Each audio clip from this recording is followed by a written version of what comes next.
మాతృదేవోభవ. నేను మీ శ్రీధర్.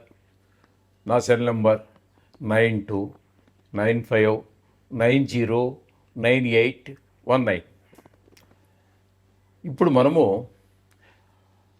1వ తారీఖు జూన్ నెల 2025 నుండి 15వ తారీఖు జూన్ నెల 2025 వరకు, అంటే ఈ 15 రోజులు, దీన్ని పక్షము అంటారు. 15 రోజుల్ని అంటే భాగము అని అర్థం. పక్షము అంటే భాగం అని, ఒక పక్క భాగం అని అర్థం. ఒక నెలలో రెండు పక్షాలు ఉంటాయి, 2 భాగాలు చేసినట్టయితే. అంచేత ఇక్కడ దీన్ని పూర్వపక్షం అంటారు. అంటే మొదటి పక్షం రోజుల గురించి, ఈ 15 రోజుల గురించి. నెల అంటే 30 రోజులు కాబట్టి 30 కానీ 31 కానీ జరుగుతూ ఉంటుంది. ఒక్కొక్క నెల 28 కానీ 29 కానీ రావచ్చు. ఏదైనా 30 అనేటటువంటిది ఒక ప్రామాణికంగా మనం స్వీకరిస్తూ ఉంటాం నెలకి. అటువంటి నెలలో సగం 15 రోజులు కాబట్టి ఆ పక్ష ఫలితాలుగా మనం చెప్పుకోవడం జరుగుతుంది, 15 రోజుల యొక్క ఫలితాలని. ఇప్పుడు మనం 1వ తారీఖు నుంచి 15వ తారీఖు జూన్ నెల 2025 వరకు ఈ పక్షంలో, అంటే ఈ 15 రోజుల్లో గోచార ఫలితాలు ద్వాదశ రాశుల వారికి ఎలా ఉంటాయనేది మనం సశాస్త్రీయ పద్ధతిలో తెలుసుకోబోతున్నాము. ఇందులో అతిశయోక్తులు కానీ, లేదా మిమ్మల్ని ఇంప్రెస్ చేయాలి, లేకపోతే ఈ హెడ్డింగ్ చూసేసి మీరు ఖచ్చితంగా చదవాలి, నాకు ఇన్ని వ్యూస్ రావాలి, ఇంతమంది సబ్స్క్రైబర్స్ రావాలి అనేటటువంటి ఏ విధమైనటువంటి స్వార్థపూరితమైనటువంటి ఆలోచనే లేదు. మీరు సశాస్త్రీయమైనటువంటి విశ్లేషణ కావాలంటే చూస్తారు, మీకు నచ్చితే సబ్స్క్రైబ్ చేసుకుంటారు. నేను సబ్స్క్రైబ్ చేసుకోవడం కోసం మిమ్మల్ని నేను బతిమాలక్కర్లేదు. ఇలా తప్పుడు తంప్లైన్స్ అంటే హెడ్డింగ్లు పెట్టేటటువంటిది, ఆ హెడ్డింగ్కి లోపలుండే సబ్జెక్టుకి సంబంధం లేనటువంటి విషయాలు ఇందులో చెప్పబడవు.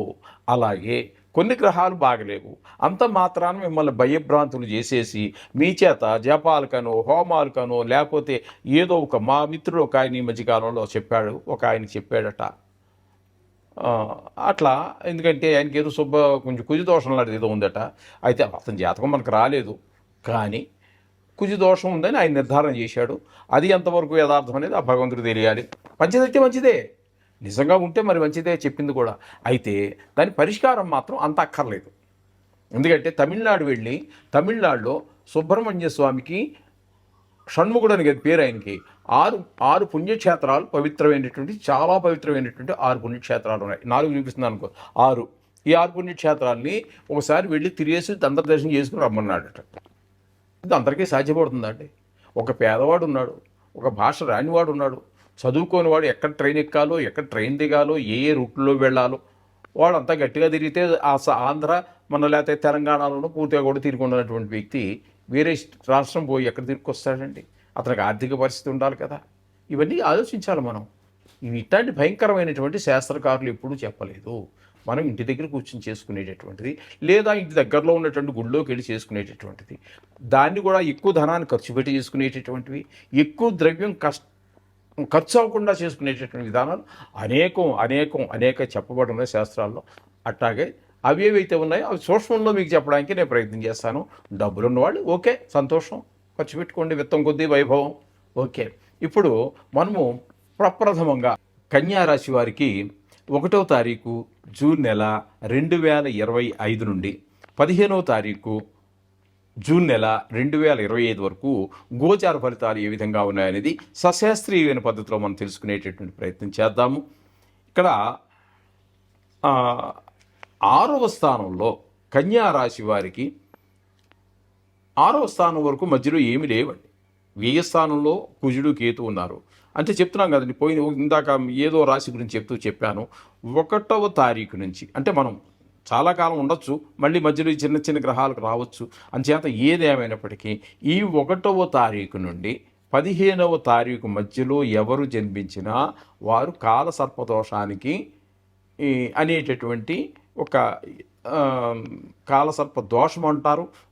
కొన్ని యోగాలు కూడా ఉన్నాయి అందులో కాలసర్ప దోషాన్ని మనం ముందుగా ఇక్కడ మనం ప్రస్తావించవలసి ఉంటుంది. 1 నుంచి 15 తారీఖు లోపల ఎవరు జన్మించినప్పటికీ కూడా కాలసర్పదోషం, అదే కాలసర్పదోషం అనేది వచ్చే ఎపిసోడుల్లోనో లేకపోతే ఆ సందర్భాలు వచ్చినటువంటి సందర్భాలను ప్రస్తావించుకుందాము. ఇక్కడ ఈ కన్యారాశి వారికి 6వ స్థానంలో రాహుగ్రహ సంచారం జరుగుతోంది. రాహుగ్రహ సంచారం 6వ స్థానంలో చాలా శుభప్రదమైనటువంటి ఫలితాలన్నీ ఇస్తూ ఉంటుంది. ఇంచేదంటే 6వ స్థానంలో ఇచ్చేటటువంటి సుఫలితాలు ఏ విధంగా ఉంటాయి అన్నట్టయితే ఆరోగ్యం బాగుంటుంది. మీరు ఇంతకుముందు ఎవరికైనా డబ్బులు రుణపడి ఉన్నట్టయితే, ధనం రుణపడి ఉన్నట్టయితే ఇవ్వలేకపోతున్నారు, డబ్బులు ఉన్నాయి ఇవ్వలేకపోతున్నారు, డబ్బులు లేక ఇవ్వలేకపోయి ఉండొచ్చు. ఏదేమైనా ఈ ఈ 15 రోజుల్లో వారి యొక్క రుణాన్ని మీరు తీర్చేవేయగలుగుతారు. అలాగే లేదు, మీరు డబ్బుల కోసం మీరే ప్రయత్నం చేస్తున్నారు, అదిదో ఒక వైద్యం కోసమో, లేదా పిల్లవాళ్ళని అమెరికా పంపించడం కోసమో, లేకపోతే ఏదో ఇల్లు కొనటమో, వాహనం కొనటమో, ఏదో శుభప్రదమైనటువంటి కార్యక్రమానికి మీరు డబ్బులు కోసం ప్రయత్నం చేస్తున్నారు. ఆ ప్రయత్నం కూడా చాలా సఫలీకృతం అవుతుంది, విఫలీకృతం కాదండి. మీకు తప్పకుండా ధనం లభిస్తుంది, అది సద్వినియోగం కూడా అవుతుంది. ఈ విధమైనటువంటి ఫలితాలన్నీ కూడా మీకు మంచి పేరు ప్రఖ్యాతులన్నీ వస్తాయి. ఈ విధమైన ఫలితాలన్నీ కూడా రాహుగ్రహ షష్టమ స్థాన సంచారం వల్ల కలిగేటటువంటివి. ఇకపోతే సప్తమ స్థానంలో శని యొక్క సంచారం జరుగుతోందండి. సప్తమ స్థానంలో శని యొక్క సంచారం భర్తల మధ్యన కొంచెం చిటపటలు, అలాగే మీరు కొంతమందితో ఎవరితోటో కలిసి భాగస్వామ్యంలో వ్యాపారం చేస్తున్నారు, వారికి మీకు మధ్యన కూడా కొన్ని అభిప్రాయ భేదాలు ఏర్పడేటటువంటి అవకాశం లేకపోలేదు. అలాగే అష్టమ స్థానంలో శుక్రగ్రహ సంచారం, అష్టమ స్థానంలో శుక్రగ్రహ సంచారం కూడా చాలా శుభప్రదమైనటువంటి ఫలితాలన్నీ ఇస్తూ ఉంటుందండి. అష్టమ స్థానంలో సుఫలితాలు ఇచ్చేటటువంటిది ఒకటి బుధుడైతే, 2 శుక్రుడు, వీళ్ళిద్దరు మాత్రమే అష్టమ స్థానంలో కూడా శుభప్రదమైన ఫలితాలన్నీ ఇస్తూ ఉంటారు. దీని ద్వారా అంతా మంచే జరుగుతుంది, మంచి పేరు ప్రఖ్యాతులు వస్తాయి, ధనలాభం కలుగుతుంది. ఇట్లాంటివి చాలా శుభప్రదమైన ఫలితాలే ఇస్తూ ఉంటాడు. అలాగే లలిత కళల్లో ప్రవేశం ఉన్నవారు, ప్రావీణ్యం ఉన్నవారు, వృత్తిగా స్వీకరించిన వారు, ప్రవృత్తిగా ఉన్నటువంటి వారు, అలాగే షేర్ మార్కెట్లో పెట్టుబడి పెట్టేటటువంటి వారు ఎవరైనా ఉన్నట్టయితే వారికి కూడా మంచి అవకాశాలన్నీ కలిసి వస్తాయి. షేర్ మార్కెట్లో ఉన్నవారు కూడా ధైర్యంగా పెట్టుబడి పెట్టుకోవచ్చు.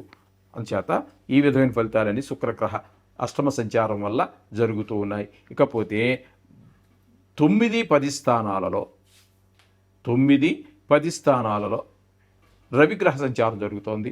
భాగ్యస్థానంలో రవి సంచారం 14 రోజుల పాటు జరుగుతోందండి. ఈ భాగ్యస్థానంలో రవి యొక్క సంచారం శుభప్రదమైనటువంటి ఫలితాలు అయితే ఇవ్వజాలదు. అలాగే కొంచెం తండ్రి గారు ఆరోగ్య విషయంలో ప్రత్యేక శ్రద్ధలు తీసుకోవాల్సి ఉంటుంది.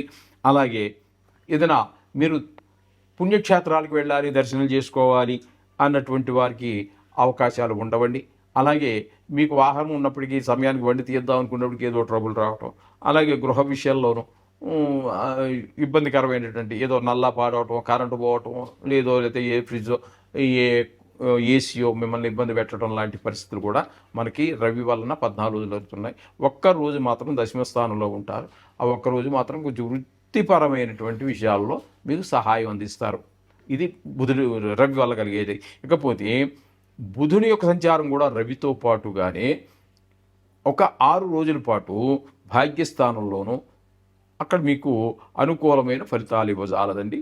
భాగ్యస్థానంలో సంచారం వల్ల మంచి ఫలితాలు ఇవ్వదు. కానీ తదుపరి దశమ స్థానంలో 9 రోజులు సంచారం చేస్తున్నారు.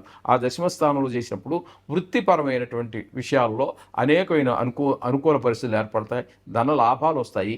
ఈ విధమైన ఫలితాలన్నీ మీ బుద్ధి కూడా వికసిస్తుంది, మీ యొక్క తెలివితేట ఉపయోగపడతాయి. ఈ విధమైన ఫలితాలన్నీ కూడా మీకు బుధుని యొక్క సంచారం వల్ల కలుగుతున్నది. ఇక గురువు యొక్క సంచారం కూడా దశమ స్థానంలో సంచారం చేస్తున్నారు. గురువు యొక్క సంచారం కూడా మీకు దశమ స్థానంలో శుభ ఫలితములను ఇవ్వజాలదు. ఏవో రకమైనటువంటి వృత్తిపరమైనటువంటి ఇబ్బందులు కలుగుతూ ఉంటాయి. ఇకపోతే కుజుండు కనుక మనం తీసుకున్నట్టయితే ఏకాదశ స్థానంలో ఒక 4 రోజులు, వ్యయ స్థానంలో 11 రోజులు జరుగుతుంది.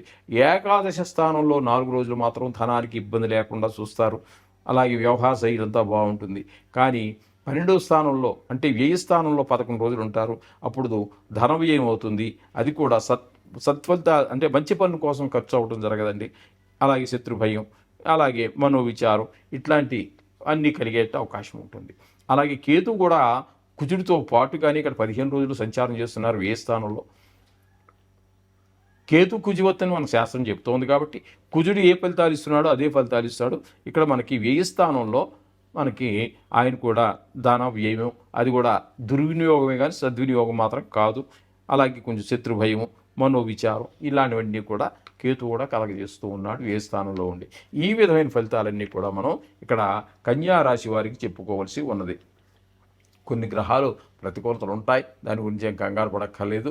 ఈ విధమైన ఫలితాల ద్వారా మీరు రోజు నవగ్రహాల జపాలు చేసుకోండి, మంచిగా ఉంటుంది. దాంతోపాటుగా మీరు సంకటహర చతుర్థి ఒకటి చేసుకోండి, మంచిగా ఉంటుంది. సంకట అంటే కష్టాలను తొలగించేటువంటిది కాబట్టి అది కూడా మీకు కొన్ని కష్టాలను తొలగించడానికి అవకాశం ఏర్పడుతుంది. శుభం భూయాత్.